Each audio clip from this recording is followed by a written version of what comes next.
Maraîchers installés à Rieux-la-Pape, près de Lyon, depuis 5 générations, nous avons décidé de produire des légumes bio depuis 2011. Chaque année, nous réalisons de nouvelles productions, de nouveaux essais sur nos terres lyonnaises.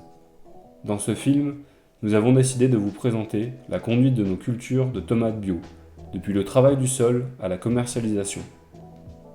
Début mars, nous préparons notre sol avec nos outils avant de le fertiliser avec du compost 100% végétal et des engrais naturels bio.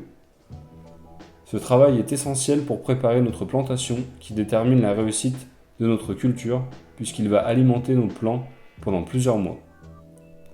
Nous installons des tubes en acier sur des supports afin de pouvoir faire circuler nos chariots de taille et de récolte facilement à travers les rangs.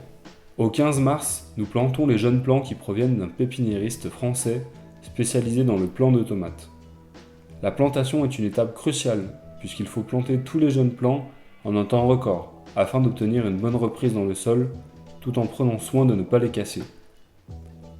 Pour planter nos tomates avant le 15 mars, il faudrait chauffer notre serre, mais cela ne fait pas partie de notre philosophie de la bio. Nous laissons les tuteurs pendant plusieurs semaines afin d'aider le jeune plant avant de commencer à l'enrouler à des fils qui vont lui permettre de s'élever et de se palisser. Ce palissage permet d'aérer les plants, de travailler debout et d'allonger leur durée de vie et donc le nombre de tomates. Cela permet une meilleure exposition au soleil, essentielle à la photosynthèse de la plante. Tout au long de la culture, nous taillons les plants en éliminant les gourmands afin de maîtriser la croissance de la plante.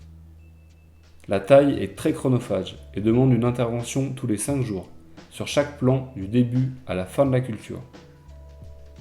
Nous lâchons également des bourdons pour aider à la pollinisation des fleurs qui donnent lieu aux tomates.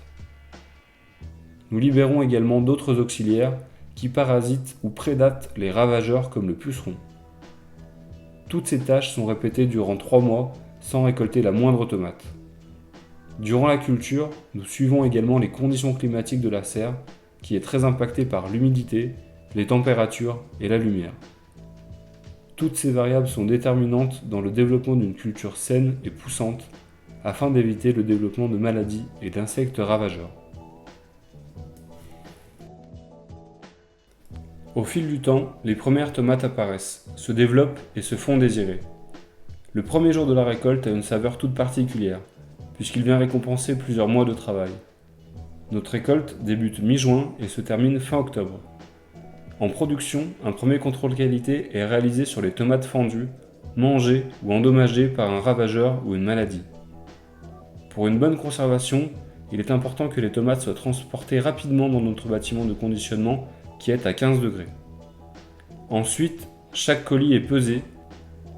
Ce travail en flux tendu permet de ne pas avoir à stocker les tomates au frigo et donc de conserver tout le goût de la tomate. Nous espérons que vous avez apprécié ce documentaire sur le travail de la culture d'une tomate bio.